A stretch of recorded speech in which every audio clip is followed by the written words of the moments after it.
Hello, this is a video in a series of short videos for parents who either think their child has an eating disorder or who know that their child is in the early stages of an eating disorder. And in these videos, I share tools and tips that you need to help your child recover, because ultimately that's what we're all interested in, is we want your child to recover as quickly and as easily as possible. That is what my work is about, supporting parents to have that happen.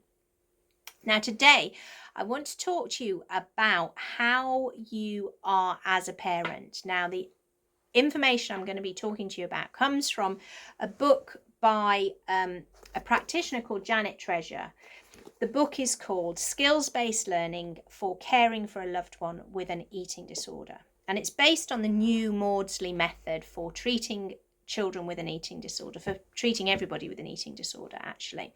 And it's the leading way in the UK of how children and adults are supported to recovery. Now, when I first read this book, when our daughter was ill, I found it really difficult to take on, actually. It was written by a practitioner and I didn't feel that they knew what I was going through. Now, it's got some really helpful, useful stuff. And now, later on, now our daughter's recovered and I'm not in that highly emotional state, I can read it and find some really useful stuff.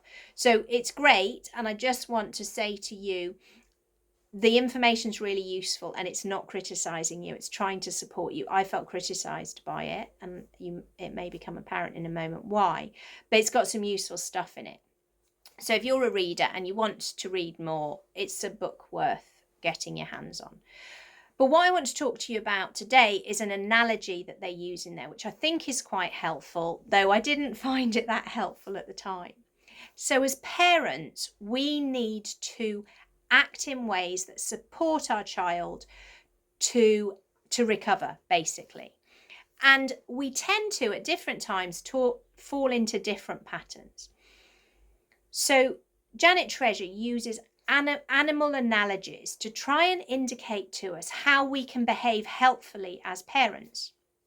So one style, if we're thinking about how we behave, one style of parenting might be a bit of a rhino. So you plow through things and you want to get things done. You're quite bullish in your behavior and you're taking charge and you're plowing on, which can be in circumstances really helpful. So if you're trying to get some help from the medical profession, being quite straightforward and full on might be really, really helpful.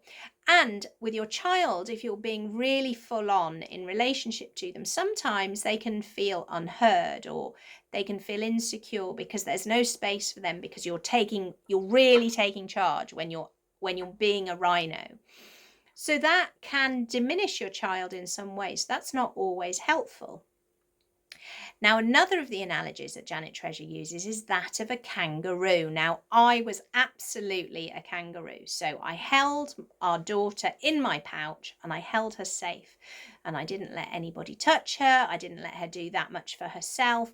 I kind of took control in a different sort of way, I guess. And in some ways I was not over-loving, but overprotective. So I held her too tight. Now, both the rhino and the kangaroo come from love. So we're really clear that you care about your child. You wouldn't be watching this video if you didn't.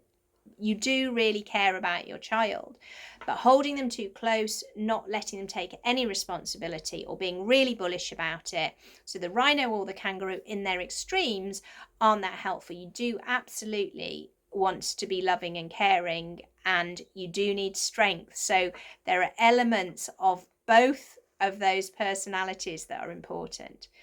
But what Janet Treasure suggests is that actually, if we can take the kind of persona of a dolphin, so we swim alongside our child and we're there to support them, and sometimes we'll nudge them, we'll be there swimming alongside, encouraging them. Sometimes they need us to swim slightly ahead to lead the way, and sometimes they need us to drop back and just swim gently behind them, so they know that we're with us, they know that we're with them, they know that they're supported. that they know they're being cared for, but they've got some freedom to make some of their own choices, and we'll nudge them and nudge them and nudge them.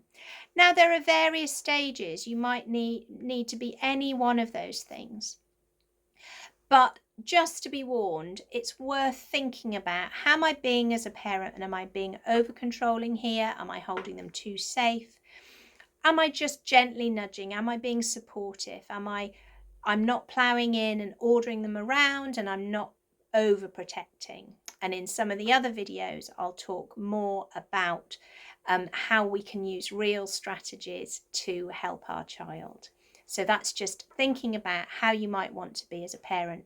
In the work that I do with parents and in the Recovery Coach, then we talk a lot about how we want to be as parents and how we can be most helpful. So I talk more about those analogies, but really help you develop the best kind of parenting style to support your child in a way that works for your family. There's a link to the Recovery Coach below.